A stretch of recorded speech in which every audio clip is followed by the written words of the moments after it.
Welcome back to CasualBiasRugby. Another scintillating weekend of URC done and dusted. Round 3 done. And, boys, there was a couple of absolute bangers. Obviously, the standout thing for us as Saffas is the Saffas clean sweep that we got. We're going to run through every single game, talk a bit about the takeaways. I'm not going to sit here and lie. I didn't watch every single game. I know the scoreline doesn't kind of reflect the game always, but I've watched enough to actually have an opinion about most of these. And then obviously we'll look at the lineup for, not the lineup, the current standings of the URC. Anyway, but if you do like the channel, please do remember to like and subscribe. I do appreciate each and every one of you guys. And I kind of, we brought it up on the podcast that I run, Saffas Unscripted. If there's anything specific that you guys would want to see in CasualBiasRugby or want me to do a bit differently or whatever, leave it in the comment section. I do want to take this stuff to the next level. I do appreciate each and every one of you guys. And in the end, like, I'm doing this kind of for myself. Obviously, I want to talk about the game. I like having the opinion out there, and I love engaging with you guys. But obviously, this is for your entertainment as well. So tell me if there's something that you guys would like to see, what would like me to cover. But yeah, anyway, let's jump into it. Round 3 started off with Scarlets versus Connacht. Connacht somehow, right? Doesn't matter how good or bad the team is, they just know how to make it close. I mean, Munster a one score game, the Sharks a 1-score game, and then Scarlets a 1-score game. Coming off Munster, we thought, listen, this Scarlets team is dangerous. Obviously, it took Munster to the wire, got the comeback victory against the Sharks, and you kind of just thought, okay, they have to blow Scarlets out of the water. I mean, in the end, it is just Scarlets. Somehow to make a comeback victory. 24 points to 23. Nail biter, right at the end, snatched it right at the death. But well done to them. I mean, in the end, got their points, sitting nicely in fourth. And I mean, it's not that Connacht look bad. They know how to look sensational, and they know how to look very average. So it's kind of just about consistency for them at the moment. Obviously got the victories over the Sharks and Scarlets now, but now it's to go on and kick on and show what they're really worth. So well done to Connacht. In the end, get your away victories, get your points on the board. That's all that really matters, to be fair. Next up, also on Friday night, we had Cardiff taking on Glasgow.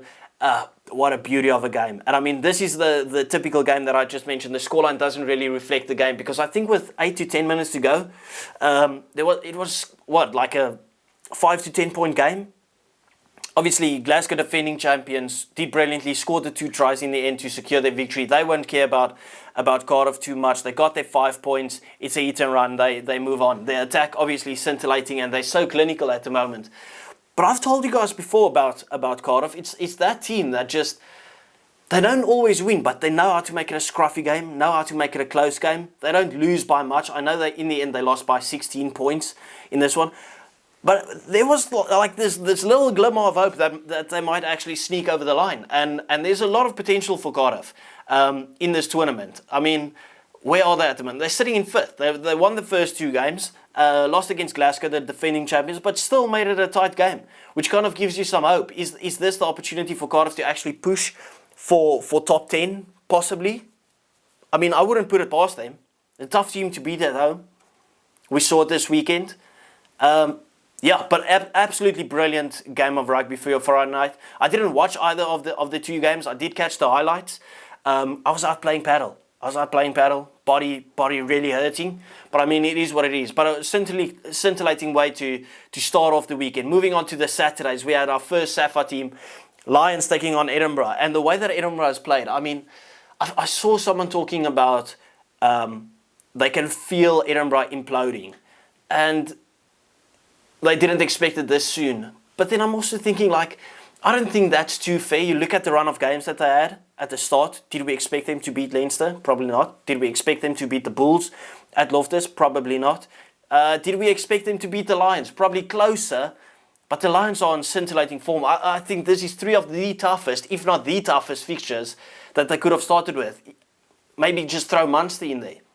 That is literally the toughest start that they possibly could have. So I don't think they are close to imploding necessarily. I thought they played great against Leinster. Leinster just capitalised on their mistakes. So yeah, here and there they made mistakes, but they looked very good at some points. Playing against the Bulls.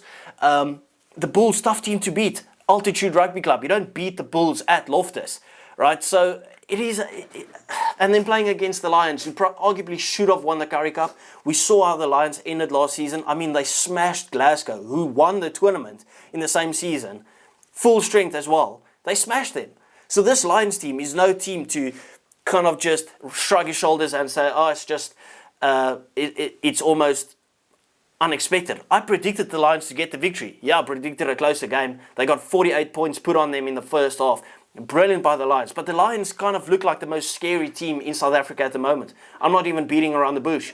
Like, it's actually scary how good they are. You can see the chemistry and everything's just flowing nicely. You have Cade Voliter playing absolutely brilliant rugby. Obviously, he's got a little injury scare with the hammy now. We know when he was younger a few years ago, huge name, going to Montpellier or Racing 92, went to the Stormers, never really shone through, but also with the ACL and the MCL, if I'm not mistaken, injuries really plagued him. But he's looked back on form, and it would be a pity if they lose him now for a couple of weeks with this hammy injury. But it didn't look too scary. If I have to be fair, when he went off. So hopefully everything is okay with him, because he's a massive future star, especially if he can get a run of form, get a run of games, and just continue on this merry road. But yeah, brilliant by the Lions. 48 points to 0 at halftime. Obviously dropped off only the 7 points in the second half, and Edinburgh scoring 21, kind of just to save face. So I wouldn't look into that too much. Obviously, this is a bad defeat by Edinburgh. But I'm not going to sit here and say, listen, this is the end of the world and it's all doom and gloom. They've still got very, very talented players. They still know how to do it. They're coming back home this weekend.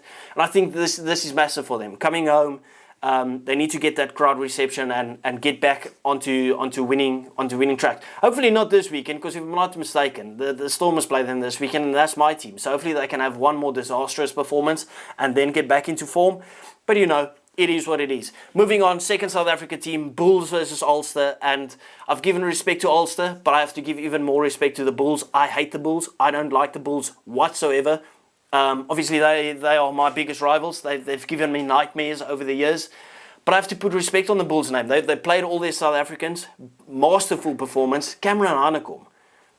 I said it on Saffas Unscripted. Marco Verstappen has probably played his last game ever for South Africa. And it's not that he's been bad. It's just that Cameron Hanekom has to be there. He's a youngster coming through, and he's the best player literally every single game. Every single game.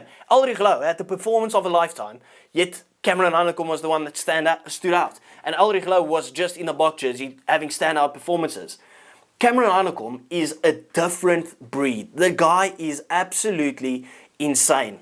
Willie, very good performance. Puta Chamberlain, very good performance.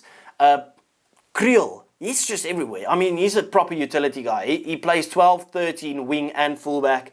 And he just puts in a job, puts in the effort literally every time he gets the opportunity to play. Not even every time he gets the opportunity to play, because he plays literally every single game. But he's a standout performer. What a brilliant soldier. Gerard Steenekamp, coming back from playing for South Africa, comes back, first game in, man of the match performance. I don't know how. I think it's one of those pity man of the match performances, because I didn't want to give it to Cameron Hanekom the whole time. It's the same with Pieter Steph du Toit. He can literally just give the guy man of the match every single game. But you got to give some charity here and there. Give some other guys, listen, okay, we'll take some financial benefit from this game, and we'll give them the man of the match. That's kind of what I think. I think Gerard Steenekamp sits there and he knows, okay, well, this was a pity hand-me-down, because it shouldn't have been me. But yeah, obviously, massive performance by the Bulls, putting 47 points on Ulster, who I think is pretty defensively sound usually. Jacob Stockdale looked good for Ulster, obviously scored a magnificent try. Overall, this weekend had some absolute beauty of tries. We even saw a try in 10 seconds. Crazy. But yeah, anyway, the Bulls smacked Ulster. Moving on, Benetton versus Leinster, and I've said it, Benetton, they are probably the team that looks the worst at the moment, and it's no surprise that they are down there on the log at the moment. Drew against the Scarlets, lost to, now I can't remember. Who did Benetton lose to? Oh, Glasgow, and then lost to Leinster. We didn't expect anything else. Leinster played a full-strength team, or kind of full-strength team. Yeah, we all expected Leinster to get a quite comfortable victory, 35 points to 5. Finally saw Frawley in that 10 jersey. But yeah, just very good performance by Leinster. Calm, cool, collected, smashed them. Moving on, Dragons versus the Sharks. And boys, I know you can say this is just the Dragons, right? But this is not just the Dragons. This Dragons team has been very good this season. You look, last season they got smacked by Ospreys. Ospreys this season beat the Stormers, right? Not even just beat them down, beat the Stormers down. They beat the Ospreys. They could have won this game against the Sharks, arguably should have, but the Sharks just pulled through. Obviously, the big names came through. Not even the big names that were actually in the team sheet. Obviously, the Sharks are still playing without about 12 players because they're all just Springboks that has to come back. But I can see some hope for this Dragons team, and I think this is a good victory for the Sharks. I think they'll take that and run away with it. Obviously, did they get the bonus point? I'm pretty sure they did get the bonus point, getting all those points from this one. They got the full 5 points. But yeah, obviously the Sharks, they'll take this. They'll keep on moving. I think it's a massive bounce back victory for them. They lost it at the death last weekend. To bounce back and win it at the death this time obviously does magic for your confidence. So well done to the Sharks. Then Zebra versus Stormers, and this was a total beatdown. I mean, Zebra played at home. They should not have got 5 points. They were never in this game. Stormers, brilliant. Damian Willemse, brilliant once again. Leland Zas, once again, impressive on the wing. Yuri Mattia. I called for Mani Libbok to come back last weekend, but Yuri Mattia has put in a shift. He's been very calm off the tee. He's been running the show in that 10 jersey. Obviously, he's not as great as Mani. I would love for Mani to come back. But yeah, this was a proper performance by the Stormers. And you can say it's just Zebra. This Zebra team, even if you beat a second-string Munster team, you have to have some talent on the field. And the Stormers just knew how to nullify that all the way. And you could see like the confidence was maybe a bit low at the start with the way that we just tried to kick the penalties, didn't really go for the tries. And then at the end, when we knew we had the game secured, we just went full out and got the bonus point in the end.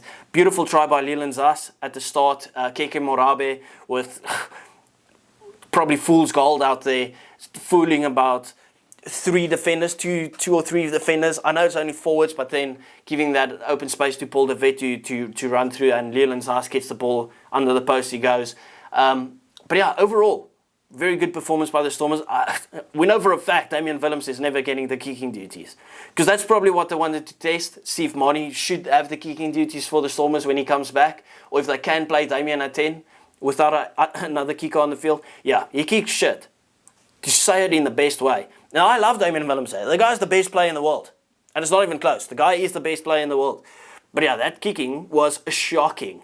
Anyway, finally we had Munster taking on Ospreys, and once again, just a cool, calm, collected performance by Munster. 0 points for Ospreys after a massive win over the Stormers. That will knock your confidence a bit, but in the end, it is Munster. Munster are massive at home as well. But yeah, very good bounce back victory for Munster, kind of exactly what they needed. So let's move over to the standings, or well, as it currently stands. And we are 3 weekends in, and we've only got 3 undefeated teams. That just tells you the beautiful space that the URC is in at the moment. Like, it's so competitive. At the top, obviously, you're not going to have our South African teams up there. They've only played 2 games. But then yet again, you have a South African team in 6th, in 7th, and in 8th. Stormers a bit lower down in 12th. But, you know, it is close. Leinster up there, 15 points, 5 points in every single game. Glasgow, literally just the top team, undefeated, and then 2 South African teams who've played a game less. Glasgow in 11th in 2nd, Munster in 3rd. Those are probably the 3 teams competing for top 4 as well. Obviously, the Lions on 10 points, undefeated at the moment. Same with the Bulls on 9 points, undefeated at the moment.